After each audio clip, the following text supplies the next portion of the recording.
Eu sou Manuel Carvalho e este é o P24. Depois dos fogos e das vagas por preencher no ensino superior, o interior ficou ainda mais pobre e mais abandonado. Criar emprego e atrair pessoas é o maior de todos os desafios e, para os promotores do movimento pelo interior, passa obrigatoriamente por transferir benefícios e incentivos das empresas do litoral para as do interior. Estávamos na primeira metade de 2018 e acabara de nascer um movimento pelo interior, aqui noticiado pela RTP3 em 25 de fevereiro desse ano. A ideia não era nova. Há décadas que Portugal se olha ao espelho e vê refletido um corpo disforme, obeso em Lisboa, gordo no Porto, nutrido na faixa do litoral e de Setúbal a Viana do Castelo, e no Algarve também, mas raquítico e famélico em todo o espaço do interior. Desta vez, porém, havia razões para acreditar que algo poderia mudar. O movimento reunia autarcas de vários partidos, académicos como Fontainhas Fernandes ou figuras prestigiadas da vida pública nacional como Miguel Cadilho ou Silva Peneda. O presidente Marcelo apoiava-o e a qualificação dos seus membros tinha criado um programa mobilizador e, nas palavras de Silva Peneda, radical. Medidas que apelidámos de radicais. E entendemos que já não vai com paliativos. Mas também temos a noção clara que isto não é um problema que se resolva numa semana, nem num mês, nem numa legislatura. Nós apontámos pelo menos 3 legislaturas. Em que resultou essa ambição e esse projeto destinado a reequilibrar o país e a criar um modelo de sociedade e de economia mais justo, coeso, moderno e competitivo? A resposta pode encontrar-se no rastro de destruição das últimas semanas nas florestas portuguesas. E pode confirmar-se nos resultados da primeira fase do concurso de acesso ao ensino superior deste ano. Ainda falta conhecer a segunda que, de alguma forma, pode corrigir um pouco esta situação. Mas por aquilo que nós sabemos hoje, quase todas as universidades e politécnicos do país perderam alunos. Mas foi no interior que essa perda mais se notou. Em alguns casos, ficaram por ocupar 40% das vagas disponíveis. Os estudantes, recorde-se, são molas cruciais para as economias das cidades como Bragança, Vila Real ou Covilhã. Caso para se voltar a um dos mais graves e profundos problemas do país. O abandono do interior, há quem lhe chame territórios de baixa densidade, é muito mais do que uma penalização aos quase 2 milhões de portugueses que lá vivem e resistem. É um desperdício de recursos. Com 75% da população e da economia concentrados no litoral, estamos a sobreexplorar uma parte do território e a esquecer a outra parte. Não estamos a conseguir um desenvolvimento justo e harmonioso. E não estamos porquê? Bem se sabe que contrariar uma tendência demográfica, social e económica iniciada em 1950 ou na década seguinte é difícil. Mas também se sabe que, nos 50 anos da democracia, nenhum governo se empenhou, para lá das palavras, em investir no interior. Iremos ainda a tempo? No episódio de hoje temos connosco o professor António Fontainhas Fernandes, que foi membro fundador do Movimento pelo Interior, foi também reitor da Universidade de Trás-os-Montes e Alto Douro, onde é professor catedrático. Fontainhas Fernandes é também presidente da Comissão Nacional de Acesso ao Ensino Superior. Este é o P24, o seu dia começa aqui. Professor António Fontainhas Fernandes, obrigado por vir ao P24. Depois dos fogos, uma nova machadada no interior. Milhares de vagas ficaram por ocupar nas universidades e politécnicos. Temos mais que condições para poder dizer, portanto, que este problema se eternizou dentro daquilo que é o nosso debate público e que, em vez de se resolver, pelo contrário, temos a sensação que se agrava a cada ano que passa. É essa a sua leitura? A questão do acesso, por si, pode ser uma machadada no interior se tiver esse tipo de se não tiver agora uma interrupção e se não existirem medidas concretas.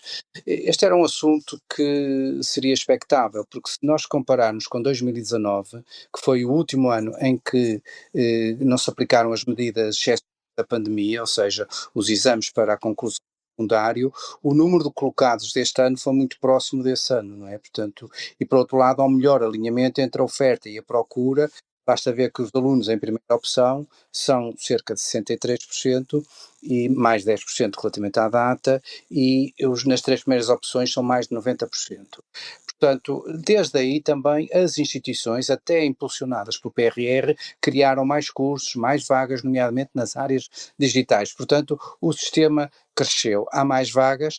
A partir do momento que voltamos a um ano normal, com as regras habituais antes do Covid e com um novo modelo de acesso, que exige mais que uma disciplina, não é, de acesso, aí era natural que isso acontecesse. Portanto, podem existir muitos outros fatores, desde logo a questão demográfica, mas seria expectável esta situação. Portanto, não é nada que o preocupe, digamos assim, não é nada de estrutural, não é mais um sinal, portanto, de fragilidade e de abandono e de impossibilidade dos territórios do interior poderem competir ao nível institucional, ao nível das universidades e dos politécnicos, com os congêneres do litoral. Portanto, não parece estar muito preocupado com isso. O que eu disse é preciso ter aqui alguma calma. Algum cuidado. Por outro lado, sempre que há mudança do acesso ao ensino superior, o sistema demora 1 ou 2 anos até se acomodar, adaptar às novas regras, não é? Portanto, ainda estamos na primeira fase. É evidente que, percebendo nós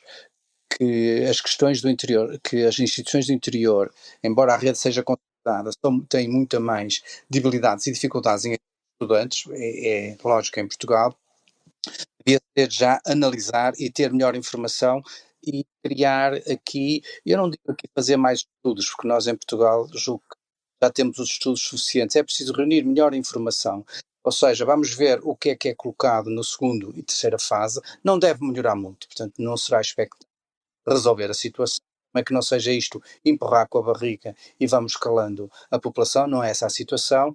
Ver até que ponto os regimes, porque as vagas que não forem utilizadas podem ser ocupadas por outros regimes excepcionais, especiais, nomeadamente no caso do ensino politécnico, os alunos detentores do grau de CETESP, e eles são bastante, podem concorrer e ter continuidade dos seus estudos. Há ainda caminhos por explorar, que é o caso do profissional, porque até ao momento ainda não houve uma estratégia, nomeadamente especialização inteligente, ligada às regiões, há outras estratégias que têm que ser implementadas. Eu parece-me que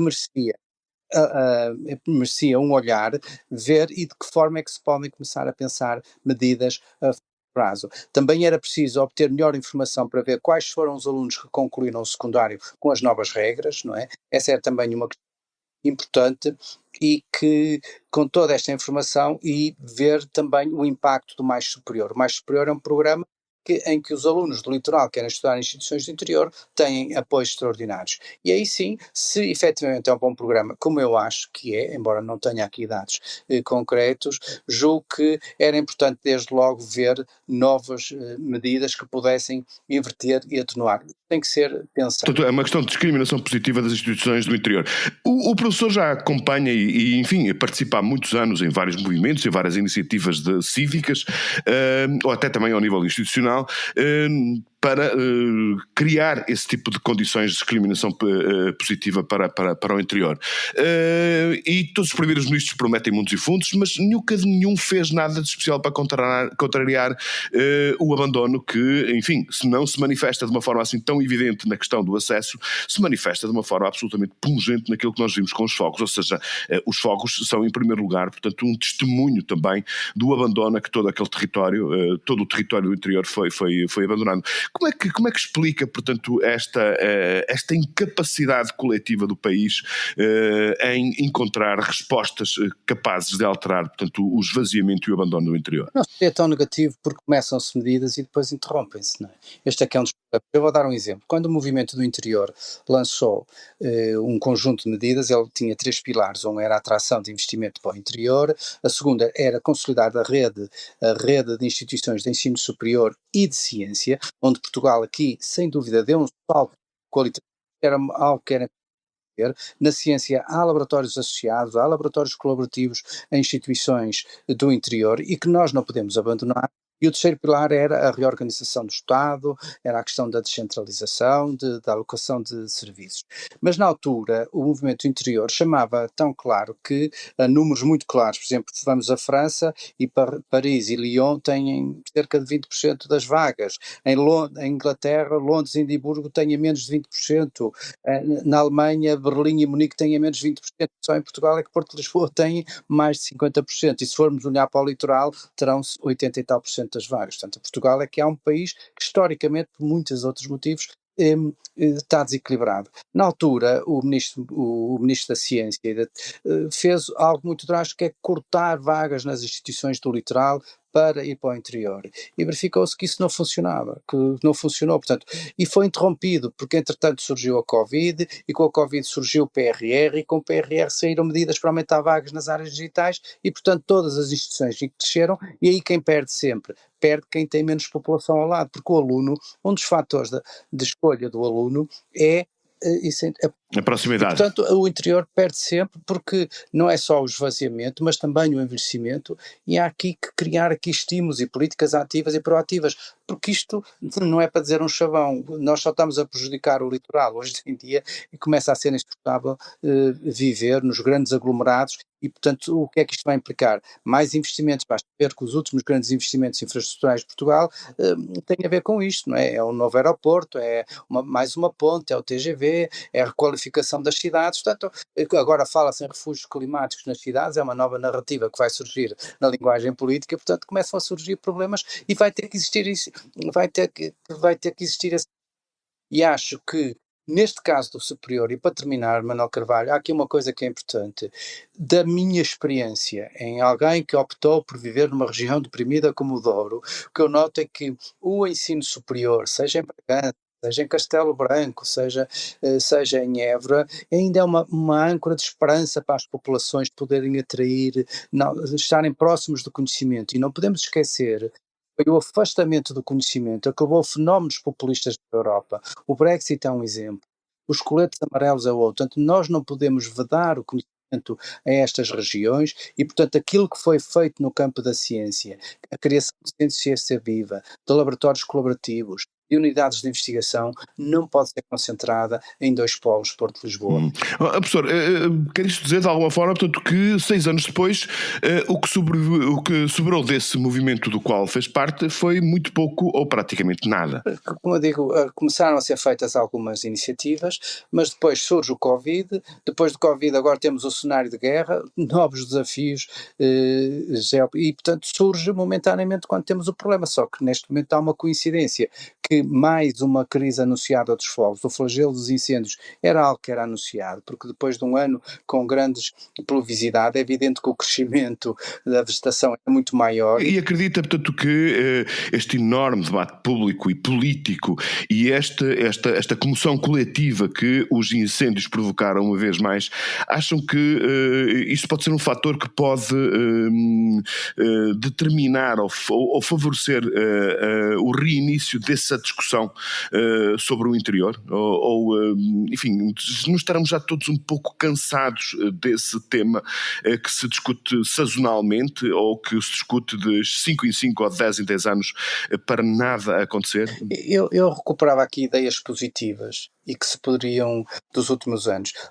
Viu-se, por exemplo, a Comissão Técnica, a Comissão sobre a Floresta fez um trabalho notável, agora era preciso avaliar que medidas foram implementadas e que não foram implementadas, e recordo que em maio de 2022, eu dinamizei aqui um conjunto de organizações, de entidades do sistema científico, de instituições de ensino superior, a própria Ordem dos Engenheiros, dos biólogos, as associações, as empresas da área florestal, eram todos uníssimos.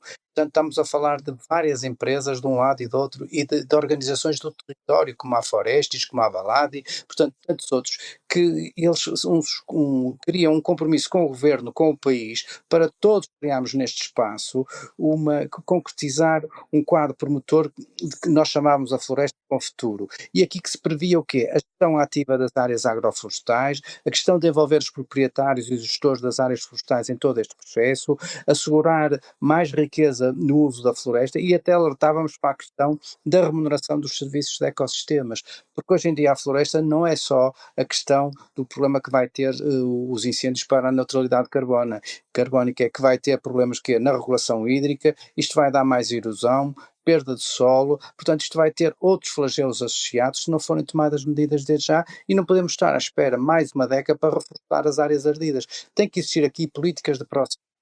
E acho que aqui não deve haver protagonismos de uns ou de outros, e que era juntar o coletivo. Eu agarrava nesses grupos e tentava ver com eles criar, e vamos começar isto de mãos dadas, de uma forma, de uma vez por todas, para resolver este flagelo. Porque isto leva, o que é que isto leva? Leva ao abandono das populações, as pessoas sentem-se abandonadas, as pessoas sentem-se sozinhas e, portanto, isto é o terreno mais fértil para os populismos. E, professor, uma pergunta que lhe faço é, cada ano que passa fica-se com a sensação de que todos esses objetivos que estão estudados, recomendados por especialistas, discutidos e, em alguns casos, até testados, como seja, por exemplo, a gestão do interior, o financiamento, portanto, do serviço de ecossistemas, etc, etc, etc. Isso é cada vez mais difícil e, pergunto-lhe, eventualmente até impossível, em muitas zonas onde a densidade demográfica, ou aliás, onde já não há pessoas sequer para gerir, para prestar serviços de ecossistema. Isto, estaremos já ultrapassado a linha do não retorno? Mas há aqui elementos importantes para ver. Olhar para o lado positivo. Por exemplo, Portugal tem vindo a crescer o poder, as competências do poder autárquico das comunidades intermunicipais e que podem ter um papel aqui acrescido também nisto. Há que lhe dar competências e o respectivo envelope financeiro. Exatamente.